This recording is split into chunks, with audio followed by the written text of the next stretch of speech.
The dining room table was covered in spreadsheets when I arrived at my parents' house. Color-coded columns, highlighters, sticky notes. It looked like a corporate budget meeting. My stomach sank as I recognized my name at the top of every document. Nina. Perfect timing. Mom called from the kitchen. We're just getting started. Pour yourself some wine. My older sister Diane sat at the head of the table, laptop open, looking like a CFO about to present quarterly earnings. My brother-in-law Kevin was beside her, calculator in hand. My younger brother Marcus lounged in his chair, scrolling through his phone. What's all this? I asked, though I already knew. I'd been expecting this meeting for weeks. Family financial planning, Diane announced, gesturing for me to sit. We're optimizing resource allocation across the family unit. Resource allocation, I repeated flatly. Don't look so worried, Mom said, bringing out a cheese platter. This is good news. We're going to help you manage your money better. Dad emerged from his office carrying more papers. We've done a complete analysis of family finances. Income, expenses, savings. And we've identified some inefficiencies. Inefficiencies, I said. You, Marcus said without looking up from his phone. You're the inefficiency. Sitting on 75 grand in emergency savings while the rest of us have real expenses. I'd made the mistake of mentioning my emergency fund 6 months ago during a casual family dinner. I'd been stupid enough to think they'd be proud. Instead, I'd watched their eyes light up like slot machines hitting jackpot. Diane turned her laptop to face me. We've created a 5-year family investment strategy. Look at this beautiful chart. The green represents pooled resources. The blue shows projected growth through strategic allocation. You want to pool my emergency fund, I said. Not pool, Kevin corrected. Redistribute. More efficient this way. Diane and I need $40,000 for the home addition. Marcus needs $20,000 for his business venture. Mom and Dad need $15,000 for the roof repair. That's $75,000, I pointed out. My entire emergency fund. Exactly. Mom said brightly. See how perfectly it works out. Like it was meant to be. And what happens when I have an emergency? Diane waved her hand dismissively. You're 28, single, healthy, and you rent. What emergency could you possibly have? Your life is extremely low risk. Plus we're family, Dad added. If something happens, we'll help you. That's what family does. We take care of each other. By taking my savings, I said. By sharing resources intelligently, Kevin corrected, adjusting his glasses. I've run the numbers. Your emergency fund is generating maybe 1% interest in a basic savings account. Our investments will yield much higher returns. The home addition adds 20% value to our house. Marcus's business could triple the investment. Even the roof repair increases property value. Returns I'll never see, I said. You'll see them in family prosperity, Mom said, squeezing my shoulder. When we all do better, you do better. Rising tide lifts all boats. Marcus finally looked up from his phone. Stop being difficult, Nina. You live in a tiny apartment with IKEA furniture. You drive a 12-year-old Corolla. You clearly don't need 75 grand. We have real lives. Real needs. I have real needs too, I said quietly. Like what? Diane challenged. Name one thing you need that costs $75,000. I said nothing.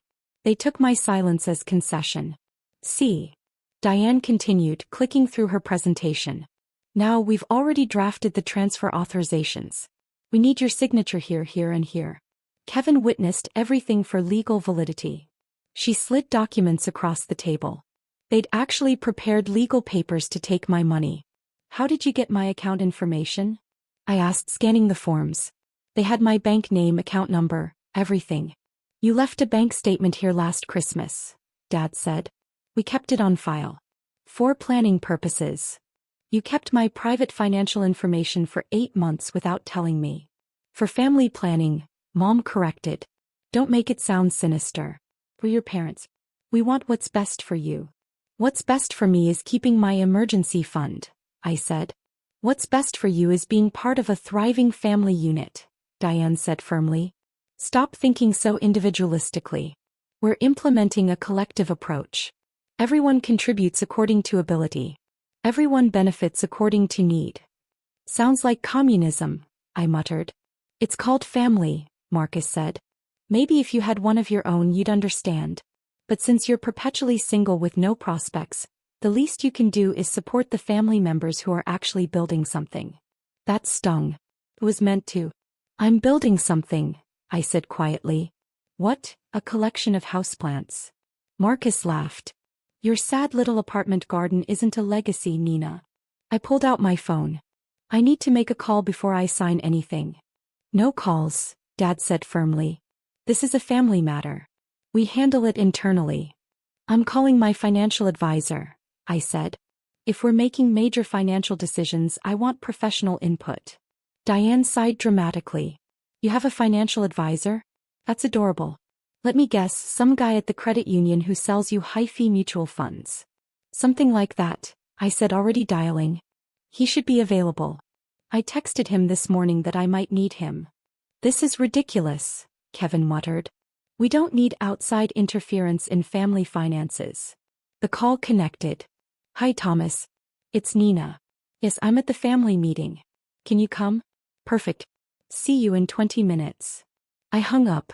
They were all staring at me. You actually called someone? Mom looked hurt. Nina, this is private family business. My finances are my business, I said. If we're going to discuss them, my advisor should be present. Fine, Diane said, closing her laptop with a snap. Let your little credit union advisor come. Maybe he'll explain to you why our plan makes sense. We sat in uncomfortable silence for 18 minutes. Mom tried to make small talk about a cousin's wedding. Marcus went back to his phone. Diane and Kevin whispered to each other, occasionally glancing at me and shaking their heads. The doorbell rang at exactly 20 minutes. Dad answered it and I heard his confused voice from the foyer. I'm sorry, who are you? Thomas Chin from First National Private Bank. I'm here to see Nina. Thomas walked into the dining room in his impeccable suit, carrying a leather briefcase. At 53 he looked every inch the senior banking executive he was. Good evening, everyone, he said professionally. Thank you for including me in this family financial discussion. Diane's face had gone slightly pale. Private bank? Nina banks at First National. Nina is one of our premier clients, Thomas said, settling into a chair beside me. Has been for 7 years. Now Nina briefed me on the situation. You're proposing to redistribute her emergency fund. We're optimizing family resources, Kevin said, but his voice had lost its confidence. Nina has $75,000 sitting idle. We have productive uses for that capital. Thomas opened his briefcase and pulled out a folder. I see. And you believe $75,000 represents Nina's total liquid assets. That's what she told us, Mom said. Her emergency fund. We saw the bank statement. Ah, Thomas said, a slight smile playing at his lips. That statement. Yes, that's Nina's household spending account. She keeps roughly $75,000 there for monthly expenses and short-term cash needs. The room went silent. Monthly expenses? Diane's voice was weak. She keeps $75,000 for monthly expenses? Nina has substantial holdings across multiple account types, Thomas continued, pulling out documents. Would you like to see her actual portfolio? Yes, Dad said, but he looked like he was afraid of the answer. Thomas laid out papers across the table, covering Diane's color-coded spreadsheets. Nina's checking account, the one you saw, $75,000. Her primary savings account, $1.2 million. Her investment accounts, $8.4 million. Her retirement accounts, $3.1 million. Total liquid assets, approximately $12.7 million. Mom's cheese knife clattered to the table. That's impossible, Marcus said. Nina works in accounting. She makes like $50,000 a year. Nina is a forensic accountant specializing in financial crime, Thomas corrected. She's also one of the founding partners of Chin and Associates, a forensic accounting firm that handles corporate fraud investigations. Her annual income is approximately $900,000, not including partnership distributions and investment returns. Diane was shaking her head. No. Oh, this is fake. She drives a Corolla. A 2012 Corolla she bought cash, Thomas confirmed. Excellent reliability. Low maintenance cost. Nina is quite practical. She lives in a tiny apartment. Kevin protested. A penthouse condo she owns outright in the Riverside Towers, Thomas said. Purchase price $1.4 million. Current value approximately $2.1 million. She owns it under an LLC for privacy reasons. Dad's face had gone gray. The IKEA furniture. Custom pieces designed to look like IKEA, I said quietly. I like minimalist design. Just because I can afford expensive furniture doesn't mean I want it. Mom was crying now. Why didn't you tell us? When should I have told you? I asked. During the family dinners where you offered to lend me money for groceries? When Diane gave me her old couch because I couldn't afford new? When Marcus suggested I get a roommate to save on rent? Thomas pulled out another document. There's another matter. Nina asked me to review these transfer authorizations you prepared. He held up the documents they'd wanted me to sign. These documents contain Nina's private account information she never shared with you. That's concerning.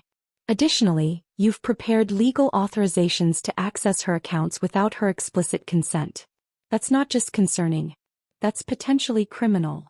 The color drained from Dad's face. Now wait a minute. Bank fraud is a federal crime, Thomas continued calmly.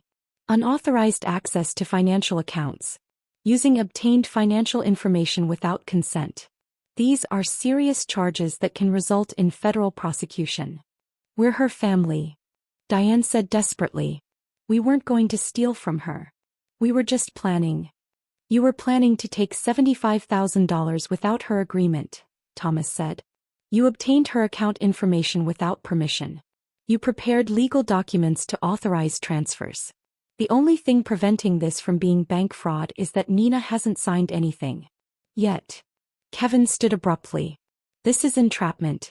You can't set us up like this. Nina didn't set anyone up, Thomas said. She mentioned having an emergency fund. You obtained her private banking information, prepared unauthorized transfer documents, and called a meeting to pressure her into signing them. Nina simply chose to have her financial advisor present before making any decisions. We're sorry, Mom said, reaching for my hand. I pulled away. We didn't know. If we'd known you had all this money. What? I interrupted. You would have treated me with respect? Asked instead of demanded? That makes it worse, Mom. That means you only value people based on their wealth. That's not what I meant, she whispered. Marcus was staring at his phone, his face red. Jesus Christ. I just Googled your firm. You investigated the Hartwell Corporation fraud. That was national news. You were on CNBC. I've been on CNBC 14 times, I said. 60 Minutes twice. The Wall Street Journal quoted me last month. None of you noticed because none of you asked about my work. You assumed accounting meant I sat in a cubicle processing expense reports. Diane looked at her stupid spreadsheet, now covered by my real financial documents. All this time we thought you were struggling. I was never struggling, I said. I was careful. There's a difference. I drove an old car because I didn't care about cars. I lived simply because I didn't need to impress anyone.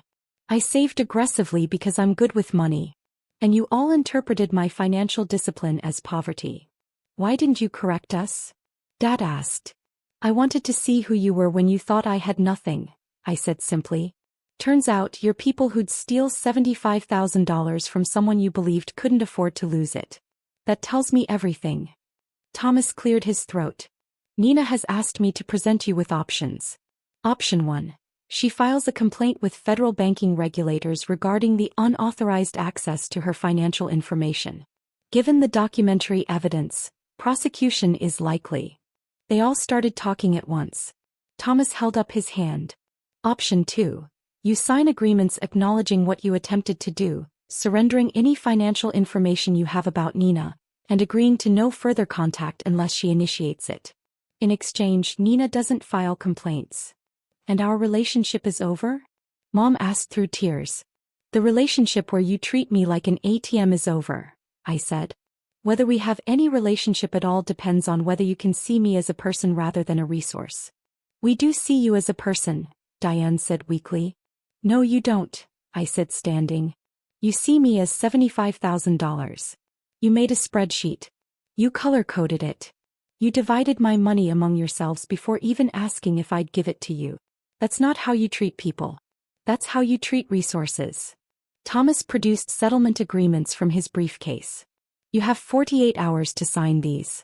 If Nina doesn't receive them, she files the complaint Monday morning. Where are you going? Mom asked as I gathered my things. Home, I said. To my penthouse. The one you thought was a studio apartment. I'm going to feed my cat, pour myself some expensive wine, and enjoy the city view from my balcony. Nina, please, Dad said. Can't we talk about this? We just did, I said. You called a meeting to divide my money. I called my banks you. Now you know the truth. What you do with it is up to you. I walked out, Thomas beside me. In the driveway he handed me his briefcase. That went about as expected. Thanks for coming, Thomas. I know it's Sunday evening. For one of our top clients? Always available. Though I have to ask, are you really going to file the complaint if they don't sign? I thought about Diane's spreadsheet. Marcus's casual cruelty. The way they'd obtained my private information and prepared to take my money. The way they'd treated me for years, assuming I was struggling while I built a multimillion-dollar career. Yes, I said. I am. They need to understand there are consequences. Good, Thomas said. Because that wasn't just family dysfunction. That was attempted financial fraud. They crossed a line. All 4 signed agreements arrived by courier Monday afternoon. Diane's had tear stains. Mom's included a handwritten note. We're sorry. We love you. I filed the documents and didn't respond to the note. Because loving someone and loving their money aren't the same thing. And I'd finally learned which one my family actually felt. 6 months later, my firm investigated a major corporate embezzlement case. The trial made national headlines. I did another round of media appearances. A cousin called to tell me she'd seen me on the news, that the family was so proud. I thanked her and hung up. Proud now that they knew I was successful. Not proud when they thought I was a struggling accountant in a studio apartment. The difference mattered. My portfolio grew to $15 million. I bought a vacation home in Aspen. I donated $500,000 to financial literacy programs for young women. And I kept driving my Corolla. Because I'd learned that the people worth having in your life don't need you to prove your worth with expensive cars or designer clothes. They value you for who you are, not what you have. My family failed that test. But I passed my own test. The test of choosing self-respect over obligation, boundaries over guilt, and truth over comfortable lies. The family meeting divided my small account. I divided myself from people who couldn't see past it. Best financial decision I ever made.